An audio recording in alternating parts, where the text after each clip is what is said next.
क्या आप भी फ्लेक्सबॉक्स की प्रॉपर्टीज़ को याद रखने में जूझते रहते हैं? क्या आपको भी लगता है कि फ्लेक्सबॉक्स के कुछ हिस्से अब तक आपके ग्रास्प से बाहर हैं? अगर आपने इस वीडियो पर क्लिक किया है तो यकीन मानिए आप उस परफेक्ट फ्लेक्सबॉक्स गाइड की तलाश में हैं और आप बिल्कुल सही जगह पर आए हैं। इस यूट्यूब के सबसे सिंप्लीफाइड सीएसएस फ्लेक्सबॉक्स वीडियो में आज हम कुछ ऐसी फ्लेक्सबॉक्स प्रॉपर्टीज़ को कवर करेंगे जो कोडर्स अक्सर भूल जाते हैं या इग्नोर कर देते हैं। लेकिन अगर आप एक बेहतरीन फ्रंट एंड डेवलपर बनना चाहते हैं, तो आपको इन्हें जानना ही चाहिए। हम इन्हें लाइव में भी देखेंगे कि ये प्रॉपर्टीज़ कैसे काम करती हैं और आपका काम कितना आसान कर सकती हैं। लेकिन पहले बेसिक्स को क्लियर कर लेते हैं ताकि आगे का सब कुछ क्रिस्टल क्लियर हो जाए। हाँ, वीडियो थोड़ी लंबी हो सकती है, लेकिन बिलीव मी इसका एक-एक मिनट आपके लिए बेहद फ़ायदेमंद और एनलाइटनिंग साबित होगा। तो बने रहिए अंत तक क्योंकि आखिर में हम कुछ ऐसे सीक्रेट्स भी अनकवर करेंगे जो आपकी सीएसएस की समझ को एक नए लेवल पर ले जाएंगे। चलिए डाइव करते हैं इस जर्नी में। नमस्कार दोस्तों, फ्रंट एंड वाले चैनल पर आपका स्वागत है। अगर आपने हमारे पहले के वीडियो नहीं देखे हैं तो उन्हें ज़रूर देखें। आप आई बटन पर क्लिक करके वीडियो देख सकते हैं और हमारी प्लेलिस्ट में जाकर भी वीडियो देख सकते हैं। तो चलिए आज का CSS फ्लेक्सबॉक्स का वीडियो शुरू करते हैं। आज हम फ्लेक्सबॉक्स की उन प्रॉपर्टीज को विस्तार से समझेंगे जो बहुत कम लोग जानते हैं। ये वीडियो YouTube पर फ्लेक्सबॉक्स के बारे में सबसे विस्तार से समझाया गया वीडियो होगा। पहले हम फ्लेक्सबॉक्स के बेसिक्स को समझेंगे ताकि जो लोग फ्लेक्सबॉक्स के बारे में नहीं जानते उन्हें भी समझ में आ सके कि फ्लेक्सबॉक्स कैसे काम करता है और ये क्या है। हमने एक साधारण फ्लेक्सबॉक्स एग्जाम्पल बनाया है जिसमें कंटेनर नाम का एक div है और इसके अंदर 3 बॉक्स नाम के div एलिमेंट्स हैं। इसमें डिस्प्ले फ्लेक्स का उपयोग किया गया है जिससे बॉक्स एलिमेंट्स एक लाइन में आ जाते हैं। जस्टिफाई कंटेंट स्पेस अराउंड से बॉक्स एलिमेंट्स के बीच समान दूरी बनती है और अलाइन आइटम्स सेंटर से बॉक्स एलिमेंट्स को वर्टिकल सेंटर में रखा जाता है। बॉक्स एलिमेंट्स को एक बैकग्राउंड कलर दिया गया है और टेक्स्ट को सेंटर में रखा गया है ताकि वे सुंदर दिखाई दें। जब आप स्क्रीन को छोटा या बड़ा करते हैं या इंस्पेक्ट टूल का उपयोग करते हैं तो फ्लेक्सबॉक्स के लेआउट प्रॉपर्टीज अपने आप एडजस्ट हो जाती हैं। फ्लेक्सबॉक्स एक रिस्पॉन्सिव लेआउट की तरह काम करता है जो स्क्रीन साइज के अनुसार एलिमेंट्स की स्थिति को एडजस्ट करता है। इसका मतलब है कि फ्लेक्सबॉक्स का उपयोग करके आप आसानी से अडेप्टिव और फ्लेक्सिबल डिज़ाइन बना सकते हैं जो विभिन्न स्क्रीन साइज पर सही तरीके से काम करता है। चलिए अब फ्लेक्सबॉक्स की जर्नी को शुरू करते हैं और देखते हैं कि ऐसी कौन कौन सी टेक्निक्स हैं जो फ्लेक्सबॉक्स में सबसे कम उपयोग की जाती हैं और जिन्हें आपको जानना चाहिए। तो यह था CSS फ्लेक्सबॉक्स बेसिक ओवरव्यू। उम्मीद है आपको समझ में आ गया होगा। अब हम आगे बढ़ते हैं और आज हम CSS फ्लेक्सबॉक्स की एक ऐसी ट्रिक के बारे में जानेंगे जो बहुत कम लोग उपयोग करते हैं। तो आज हम पहली तकनीक अलाइन कंटेंट के बारे में जानेंगे और देखेंगे ये कैसे आपकी CSS में मदद कर सकता है। हम एक उदाहरण देखेंगे जहां अलाइन कंटेंट प्रॉपर्टी का उपयोग किया गया है। इस प्रॉपर्टी से हम कंटेनर के अंदर के कंटेंट को वर्टिकल तरीके से अलाइन कर सकते हैं। ये प्रॉपर्टी ये तय करती है कि अगर कंटेनर में कई लाइनें हैं तो उनका अलाइनमेंट कैसे होगा। सबसे पहले हम कोड पर नज़र डाल लेते हैं जिसमें HTML में हमने एक मेन ID वाला div लिया है जिसमें 6 और divs है जिनमें क्लास को रंग के मुताबिक दिया गया है जो 3 divs के बाद रिपीट होते हैं। अब CSS में हमने बेसिक कुछ स्टाइलिंग की है जो आप देख सकते हैं। हमारा अभी का टॉपिक अलाइन कंटेंट है तो हम उसी की बात करेंगे। अब हम एक एक करके अलाइन कंटेंट की वैल्यूज़ को देखेंगे और लाइव प्रीव्यू में दिखाएंगे कि कैसे लेआउट बदलता है। First value flex start. जब हम अलाइन कंटेंट को फ्लेक्स स्टार्ट सेट करते हैं तो सभी लाइंस कंटेनर के ऊपर के पास अलाइन हो जाती हैं। इसका मतलब है कि सभी कंटेंट टॉप पर इकट्ठा हो जाएगा और नीचे के हिस्से में खाली जगह रह जाएगी। लाइव प्रीव्यू में हम देखेंगे कि सारी लाइंस कंटेनर के टॉप के पास इकट्ठा हो जाती हैं। सेकेंड वैल्यू, जब हम अलाइन कंटेंट को फ्लेक्स एंड सेट करते हैं तो सभी लाइंस कंटेनर के नीचे के पास अलाइन हो जाती हैं। इसका मतलब है कि सारी लाइंस कंटेनर के बॉटम पर एकतर हो जाती हैं और ऊपर के हिस्से में खाली जगह रहती है। Third, centre. जब हम अलाइन कंटेंट को सेंटर सेट करते हैं तो सभी लाइंस कंटेनर के सेंटर में अलाइन हो जाती हैं। इसका मतलब है कि लाइंस कंटेनर के वर्टिकल सेंटर में स्थित होती है और कंटेनर के ऊपर और नीचे समान खाली जगह रहती है। लाइव प्रीव्यू में हम देखेंगे कि लाइंस कंटेनर के सेंटर में कैसे अलाइन होती हैं। Fourth value, space between. जब हम अलाइन कंटेंट को स्पेस बिटवीन सेट करते हैं तो लाइंस के बीच में समान स्पेस रहता है।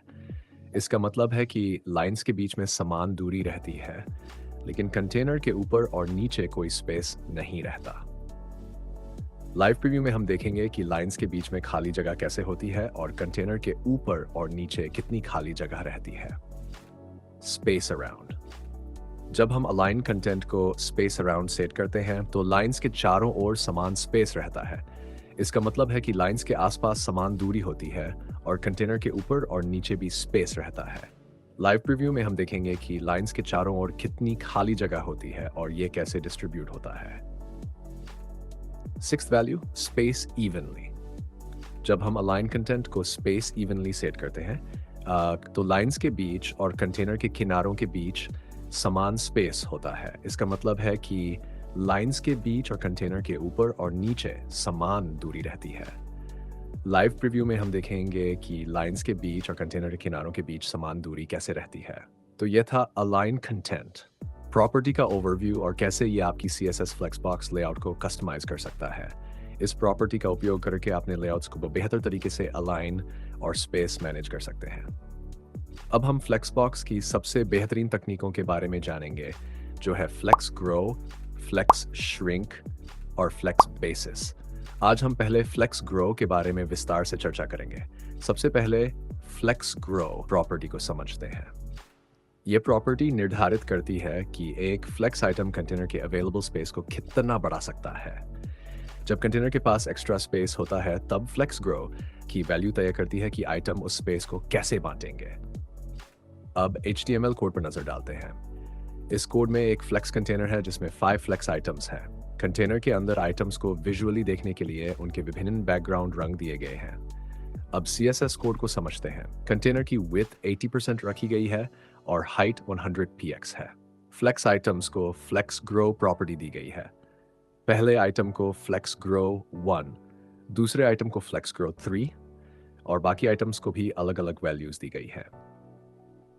ये वैल्यूज तय करती हैं कि कंटेनर के अवेलेबल स्पेस को आइटम्स कैसे बढ़ाएंगे। लाइव डेमो के जरिए देखते हैं। जब आप स्क्रीन का साइज बढ़ाते हैं तो आइटम्स प्रोपोर्शनेट मैनर में बढ़ते हैं। दूसरा आइटम सबसे ज्यादा बढ़ता है क्योंकि उसकी फ्लेक्स ग्रो वैल्यू सबसे ज्यादा है। अब मैं फ्लेक्स ग्रो की वैल्यूज को कुछ रैंडम चाइल्ड आइटम्स में बदलकर फिर से दिखाऊंगा। अगर आप पहले आइटम को फ्लेक्स ग्रो डू सेट करते हैं और दूसरे आइटम को फ्लेक्स ग्रो 1 तो आप देखेंगे कि स्पेस का वितरण बदल जाएगा। इस डेमो के जरिए आप स्पष्ट रूप से देख सकते हैं कि फ्लेक्स ग्रो की वैल्यूज कैसे फ्लेक्स आइटम्स के एक्सपेंशन को प्रभावित करती हैं और कैसे कंटेनर के एक्स्ट्रा स्पेस को एलोकेट किया जाता है। अब हम देखेंगे कि फ्लेक्स श्रिंक क्या होता है। ये प्रॉपर्टी ये निर्धारित करती है कि एक फ्लेक्स आइटम कितना कम हो सकता है जब फ्लेक्स कंटेनर का साइज छोटा होता है। ये विशेष रूप से उपयोगी होता है जब हमें आइटम्स को एक छोटे कंटेनर में समायोजित करना होता है। चलिए सबसे पहले HTML कोड पर नजर डालते हैं। इस कोड में एक फ्लेक्स कंटेनर है जिसमें 5 फ्लेक्स आइटम्स हैं। हर आइटम को एक विशेष क्लास दी गई है जिससे हम CSS के माध्यम से उन्हें स्टाइल कर सकते हैं। अब CSS कोड को समझते हैं। कंटेनर का बैकग्राउंड कलर लाइट ग्रे है और इसके चारों ओर एक बॉर्डर है। कंटेनर में डिस्प्ले फ्लेक्स सेट किया गया है जिससे आइटम्स फ्लेक्स बॉक्स लेआउट में आते हैं। हर फ्लेक्स आइटम को आइटम्स क्लास दी गई है और कुछ आइटम्स के लिए फ्लेक्स श्रिंक प्रॉपर्टी सेट की गई है। पहले आइटम को फ्लेक्स श्रिंक 0 सेट किया गया है जिसका मतलब है कि ये आइटम सिकुड़ेगा नहीं। दूसरे आइटम में फ्लेक्स श्रिंक की वैल्यू अभी सेट नहीं की गई है, जबकि अन्य आइटम्स के लिए भी फ्लेक्स श्रिंक प्रॉपर्टी को वैल्यू दी गई है, लेकिन डिफॉल्ट वैल्यू पर निर्भर है। लाइव डेमो में देखिए कि जब आप विंडो का साइज कम करते हैं तो फ्लेक्स श्रिंक की वैल्यू आइटम्स को कितनी मात्रा में सिकुड़ने की अनुमति देती है।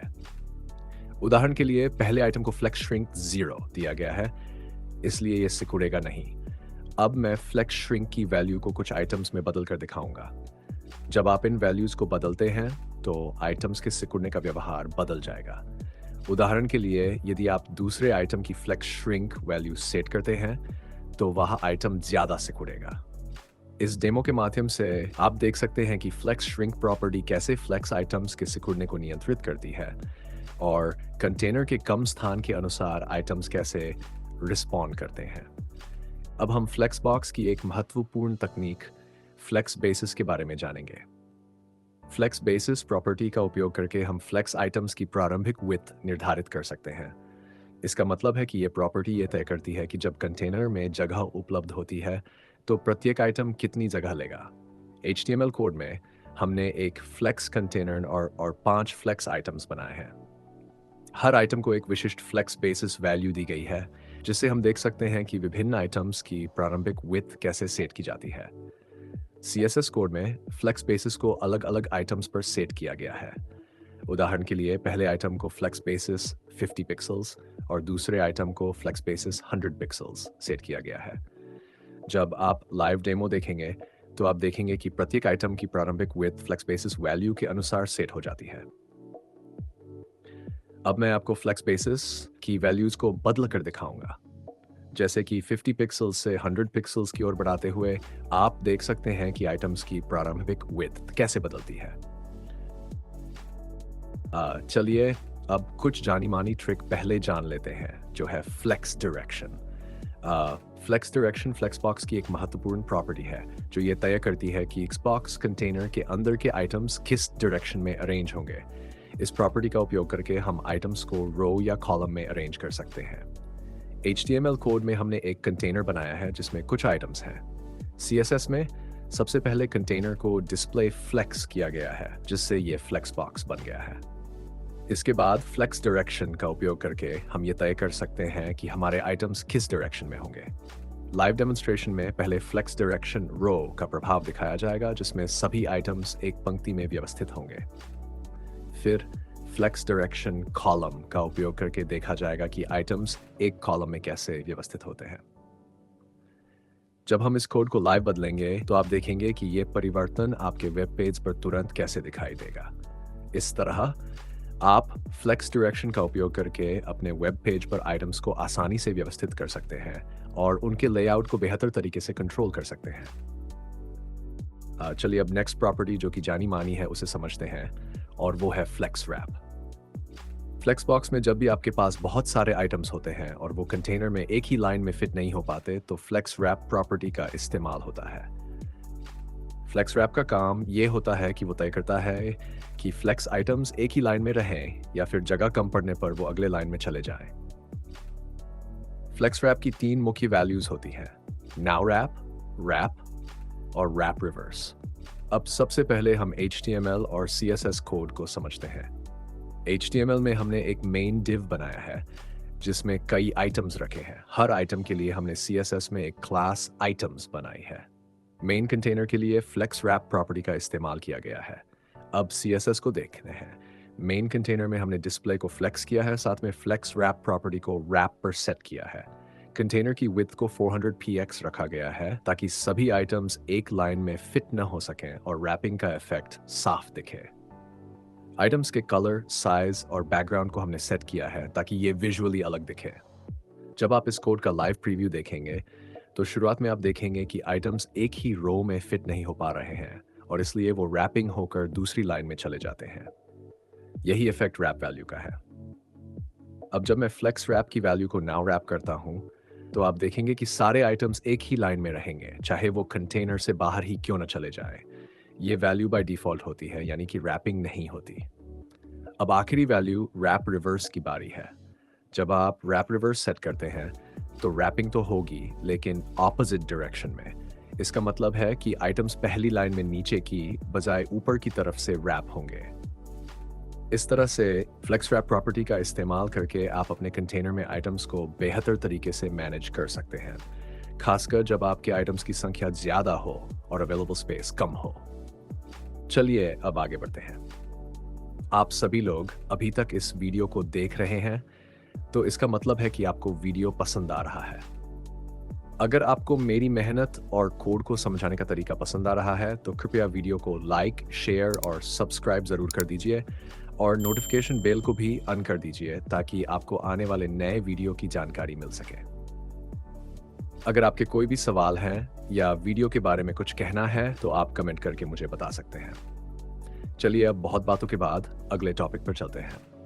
अब हम फ्लेक्सबॉक्स की एक और महत्वपूर्ण ट्रिक फ्लेक्स फ्लो के बारे में बात करेंगे। ये एक ऐसी प्रॉपर्टी है जिसका उपयोग बहुत कम लोग करते हैं, लेकिन ये फ्लेक्सबॉक्स को अधिक प्रभावी ढंग से उपयोग करने में मदद करती है।